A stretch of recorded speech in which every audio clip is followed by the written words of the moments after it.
नमस्कार। आज की इस चर्चा में सीधे मुद्दे पर आते हैं। आज हम अंबुजा योगा के एक बहुत ही बेहतरीन लेख को समझेंगे।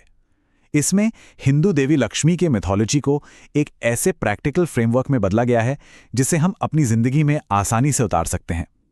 हम अक्सर कमी या डर की मानसिकता में फंसे रहते हैं, तो आज हम बात करेंगे कि कैसे उस डर से बाहर निकलकर अपने भीतर अबंडेंस यानी संपन्नता की भावना को जगाया जाए। चलिए शुरू करते हैं। सबसे पहले इस पूरी चर्चा के मूल आधार को समझते हैं। ब्रेने ब्राउन का एक बहुत ही प्रभावशाली कोट है कि जब तक हम खुले दिल से किसी चीज को स्वीकार नहीं करते, तब तक हम कभी भी खुले दिल से कुछ दे नहीं सकते। सच कहा जाए तो देने और लेने की ये दोनों प्रक्रियाएं एक दूसरे से बहुत गहराई से जुड़ी हुई हैं। दोनों में ही वल्नरेबिलिटी यानी थोड़ा खुलापन चाहिए होता है। सोचा जाए तो जब हम किसी से मदद लेने में हिचकिचाते हैं या उसे जज करते हैं, तो जाने अनजाने में हम किसी दूसरे को मदद देने में भी वही जजमेंट जोड़ देते हैं। चलिए अब इसे एक सफर की तरह देखते हैं। पहला चरण है द मड यानी कीचड़। ये समृद्धता की मानसिकता की शुरुआत है। कमाल के पूल की शुरुआत कहाँ से होती? कीचड़ से, है ना? हमारी मानसिकता का भी कुछ ऐसा ही हाल होता है। अक्सर हम डर और कमी के कीचड़ में फंसे होते हैं। जब हम इस डर में होते हैं तो ऐसा लगता है जैसे पूरा ब्रह्मांड हमसे दूर जा रहा है या अपना हाथ पीछे खींच रहा है। लेकिन संपन्नता एक तरफा सड़क नहीं है, इसे दोनों दिशाओं में बहना चाहिए। दूसरी तरफ है ऑस्पिशियस स्टेट यानी एक मंगलमय स्थिति। लेखिका साली केम्पटन कहती हैं कि जब हमें यह विश्वास होने लगता है कि हम जिंदगी के उपहार पाने के हकदार हैं और दूसरे लोग भी इनके उतने ही हकदार हैं, तभी हम इस मंगलमय स्थिति में होते हैं।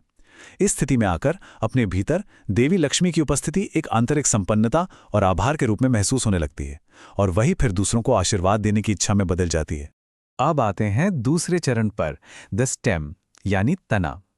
ये जुड़ी है देवी लक्ष्मी और सफाई कर्मियों की एक पौराणिक कथा से। कमल के तने की तरह हमारी मानसिकता को भी एक मजबूत आधार चाहिए। वाराणसी की एक बहुत पुरानी और दिलचस्प कथा है जो बिना किसी शर्त या रुकावट के देने की कला को समझाती है। कथा के अनुसार देवी लक्ष्मी और उनके पति भगवान विष्णु वाराणसी के एक बहुत ही अमीर मंदिर में निवास करते थे। दिवाली के समय लक्ष्मी जी ने गांव के मार्जिनलाइज्ड लोगों के पास जाकर उन्हें भोजन और धन देने का निर्णय लिया। जब विष्णु जी को यह पता चला तो वो नाराज हो गए। इस पर लक्ष्मी जी वहां से चली गईं और सफाई कर्मियों के एक समूह के साथ रहने लगीं। कमाल की बात देखिए कि उनके आते ही वहां के लोग प्रॉस्पर करने लगे, वहां संपन्नता आ गई। वहीं दूसरी तरफ विष्णु जी का मंदिर धीरे धीरे खंडर बनने लगा और लोगों ने वहां आना बंद कर दिया। अंत में विष्णु जी ने लक्ष्मी जी को ढूंढ निकाला और उनसे वापस आने की प्रार्थना की। लक्ष्मी जी इस शर्त पर वापस आईं कि विष्णु जी कभी भी उनके आशीर्वाद बांटने की क्षमता पर किसी भी तरह की रुकावट नहीं लगाएंगे। इस कथा का मूल सार यही है कि हम सभी संपन्नता के हकदार हैं। दुनिया चाहे जो भी सोचे, लक्ष्मी जी की उदारता उन सभी के लिए थी। संपन्नता को कभी इस बात से नहीं तोला जाना चाहिए कि कौन इसके लायक है और कौन नहीं। ये बिना किसी जजमेंट के सभी के लिए खुली होनी चाहिए। इस सफर का तीसरा चरण है द ब्लॉसम यानी कमल का खिलना। चलिए देखते हैं आंतरिक संपन्नता के कुछ प्रैक्टिकल अभ्यास क्या हो सकते हैं।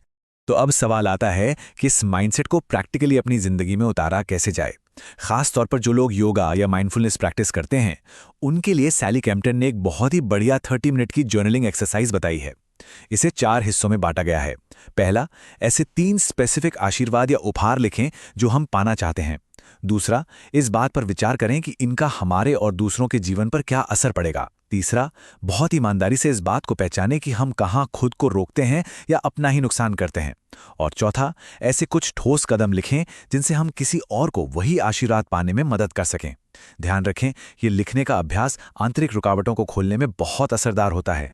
इसके अलावा एक और फिजिकल सेल्फ लव प्रैक्टिस है जिसमें हमारे हाथों का इस्तेमाल होता है। यहां हम बाएं हाथ को रिसेप्शन यानी लेने और दाएं हाथ को एक्शन यानी देने का प्रतीक मानते हैं। इस अभ्यास में करना क्या है कि सुप्ता बद्धा कोनासना यानी रिक्लाइंड बटरफ्लाई पोज में लेट जाना है। फिर बाएं हाथ को दिल पर और दाएं हाथ को पेट पर रखना है। अब कल्पना करनी है कि प्रेम और संपन्नता बिना किसी रुकावट के बाएं हाथ से दिल में प्रवेश कर रही है। हम उसे बिना किसी एक्सपेक्टेशन के बस आराम से स्वीकार करते हैं। इसके बाद ध्यान दाएं हाथ पर ले जाते हैं और किसी आभार या संपन्नता के मंत्र का विचार करते हैं। ये एक सटीक संतुलन बनाता है। अब आते हैं इस चर्चा के चौथे और आखिरी हिस्से पर, जो है मंत्र की शक्ति। मंत्रों का उच्चारण करना ध्यान और आंतरिक संपन्नता बनाने का एक बहुत ही गहरा तरीका है। अगर चैंटिंग पहले कभी ट्राई नहीं की है तो बिल्कुल फिक्र ना करें। देवी लक्ष्मी के मूल मंत्र को बिल्कुल आराम से बोला जा सकता है। आइए इसकी ध्वनि को ध्यान से सुनते हैं। ओम श्रीम मुहा लक्ष्म्याय नमः। एक बार और देखते हैं। ओम श्रीम मुहा लक्ष्म्याय नमः। सच मानिए, इस लय में बोलना अपने आप में एक ध्यान की स्थिति बना देता है। इस मंत्र का अर्थ बड़ा ही सटीक और खूबसूरत है। ओम श्री महालक्ष्म्याय नमः, जिसका अनुवाद है ओम मैं सौभाग्य की महान देवी को प्रणाम करता हूं। अपने दैनिक जीवन में इस मंत्र का उच्चारण करके हम समृद्धि, सौभाग्य और संपन्नता को अपनी जिंदगी में आमंत्रित कर सकते हैं। जब ध्यान लगाकर इसे पढ़ा जाता है तो हम दरअसल उस आंतरिक अबंडेंस को फील कर रहे होते हैं। अंत में इस पूरी चर्चा को एक विचार उत्तेजक सवाल के बदले छोड़कर जाते हैं।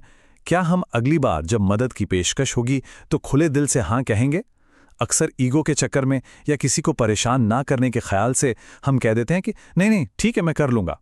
लेकिन सोचिए, जब हम ऐसी मदद लेने से इनकार करते हैं तो दरअसल हम दूसरे व्यक्ति से उसके मदद करने और देने की खुशी छीन लेते हैं।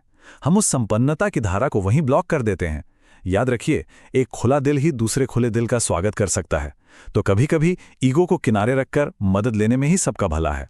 आज की इस चर्चा में बस इतना ही। उम्मीद है इस आंतरिक संपन्नता के फ्रेमवर्क ने हम सभी को कुछ नया सोचने पर मजबूर जरूर किया होगा।